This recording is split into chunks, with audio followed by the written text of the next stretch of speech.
is you get, what the f is you talking about, man? You are not from Harlem. Why do you keep thinking that you are from Harlem, bro? You are not from Harlem. I did not grow up with you, man. Do you remember how we met? Pause, not met, how you got cool with us? Basically, you heard our freestyles. And you came up to me one day when I was chilling in front of the house. You said, yo, man, I heard the freestyles. Y'all killing shit. More freestyles come out. Y'all heard the new shit you did? Mase, Camron, Cardan, DJ Clue. Google Bloodshed and Camron, Children of the Corn freestyle. Are you at any of these places? No, you was not there, man. You wasn't there. I was the CEO of Diplomats. I made Diplomats with him. I was with him for every bit of his journey. I held him down. I took that position of holding him down. The internet's buzzing, and for good reason. Camron and Mase just lit up the mic and put Jim Jones on full blast. No filters, no mercy. The way they came at him, it felt personal, real personal. And if you thought this was just playful rap talk, think again. Camron didn't waste a second. He jumped right in, saying loud and clear, Jim, you're not from Harlem. That hit hard. According to Cam, Jim wasn't part of their early days. He wasn't around when the crew was building the foundation of what would become Dipset. Cam says Jim was just a fan back then, someone who heard their freestyles, got excited, and asked to hang out. He claims Jim begged to be part of the wave, and when Cam says you wasn't there, he means it. He lists the early days, the house freestyles, the mixtapes, and the legendary Children of the Corn sessions. Cam and Mase, front and center, Jim, nowhere to be seen. You was a fan. You begged us. You are a fan, nigga. A fan. So you can sit around and act like you've been around all this Harlem shit and everything. You ever see somebody from Harlem try to act like they from Harlem so bad that you gotta keep saying, I'm from Harlem? From Harlem know who's from Harlem. You don't have to keep saying you from Harlem. Yeah? Then Mase backed it up, saying he's the one who taught Jim how to rap. Not inspired him, taught him. Word for word, bar for bar. That's a bold claim. And with both Cam and Mase standing firm, the message was clear. Jim didn't build this, he joined it late. But that wasn't the whole story. What came next? It got even uglier. If calling Jim Jones a fan wasn't harsh enough, Camron took it a step further. He went off on Jim's health, his looks, even his lifestyle. Cam didn't hold back. He said straight up, Jim needs a physical, clowning him for his weight, his neck, and even his waistline. He looked terrible, Cam said as Mase sat by nodding. This wasn't just about rap, it was full-on body shaming, and Cam wasn't trying to be polite about it. Mase needed to go on a diet. He needed to get his life together. He needed to go to the doctor and get a physical. He looked terrible, bad body, back ass. He looked big around the neck, waist looked crazy. I'm body shaming this. You heard? He needed to go get his shit together, get on the treadmill, do some push-ups, do something.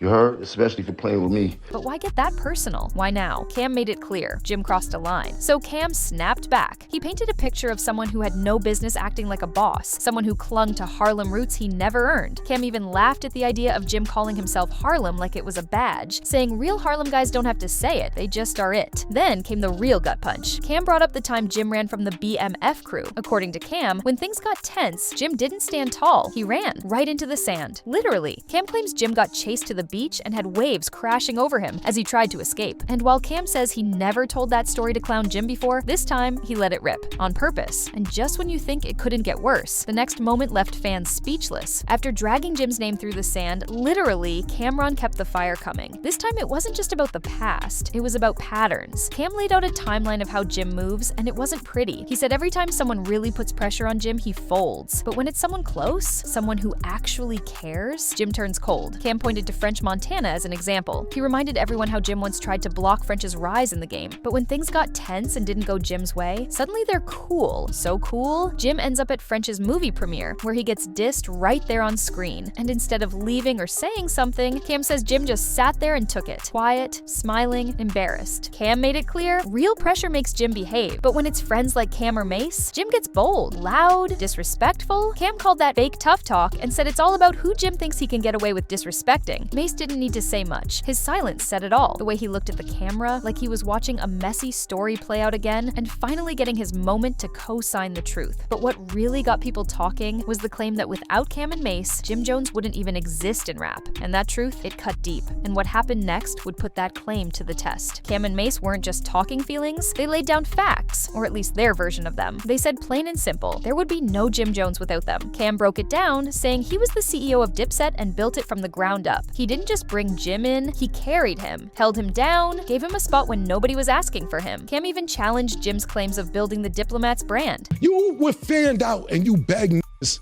to come to your house after you heard all these mixtapes. That's how you got in. Mase actually taught you how to rap. Literally.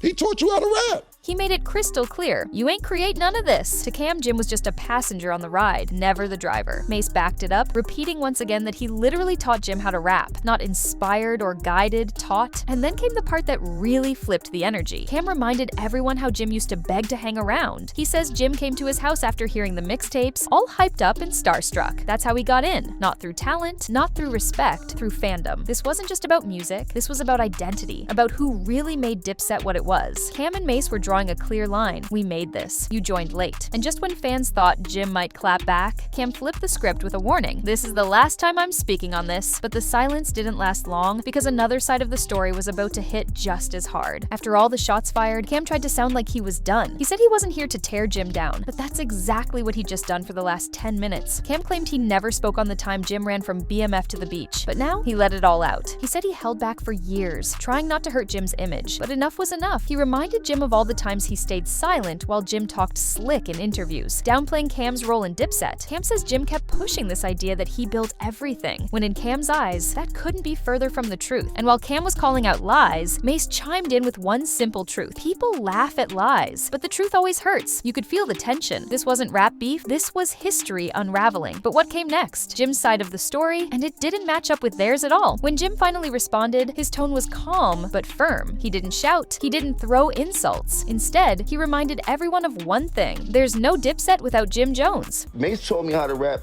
and Cam always made sure I was on every single album he had. He was like, boy, once you figure out how to rap, the same way you act in these streets, it's gonna work for you. Just keep going. And that's all so I always gotta give credit to where credit is due and shit like that. There would be no Jim Jones. Jim admitted Cam was always the artist, the spotlight guy, but behind the scenes, he says he was the muscle, the one making sure Cam could move around safely, the one who stood frontline when things got real. He even said he never claimed to start Dipset, but he made Dipset into what it became. The voice, the streets, the energy, that was him. Jim described their bond like a partnership. Cam was the face, Jim was the backbone. Without both, the machine doesn't run. And for anyone doubting his impact, Jim had one thing to say. When Ballin' hit, the whole world knew his name. Still, what Jim said next revealed where the real tension came from. And it wasn't just about music. Jim didn't dance around the issue. He called it what it was, jealousy. He said the real wedge between him and Cam started when he began to shine on his own. At first, Jim stood behind Cam, playing his role and holding it down. But as time passed, the street started paying attention to him. His solo buzz grew.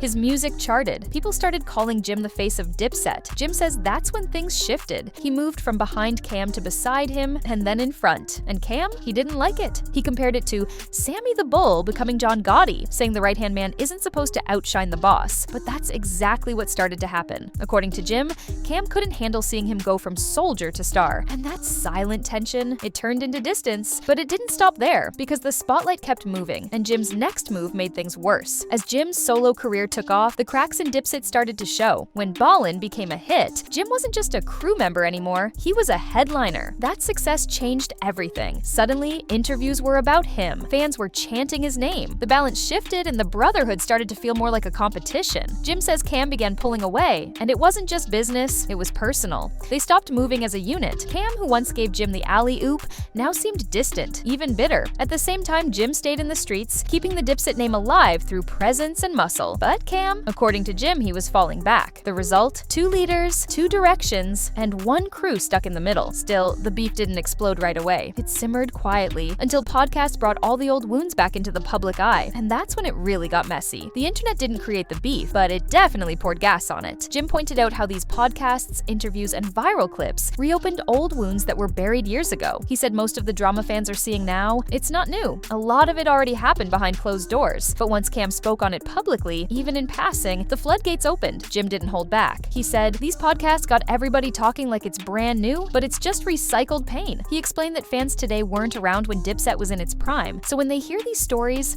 it hits different. It feels fresh, even if it's history. And now, Jim says he's got people expecting him to clap back every time his name gets mentioned. Even when he's trying to stay focused, the internet pulls him back in. But the truth is, Jim still holds respect for the Dipset legacy, and what what he said in the end gave fans a small sign of hope. Despite all the shots, all the back and forth, and years of built-up tension, Jim Jones ended on a surprising note. He didn't curse Cam's name. He didn't deny the legacy. Instead, he gave credit where it was due. Jim said Cam always put him on the albums, always gave him shine, and even told him, once you rap like you act in the streets, it'll work. That advice stuck with him and helped shape his career. As for Mase, Jim admitted they never had a deep bond, but there's always been mutual respect. No hate, no beef. In the end, Jim stood 10 toes down. He said he's not here to clear up lies, not wasting time on internet gossip. He knows who he is, and that's all that matters. This could have been a war, but Jim made it clear. He's moving forward. If you thought this was wild, just wait. Hit that subscribe button and turn on notifications because this Dipset drama might not be over just yet.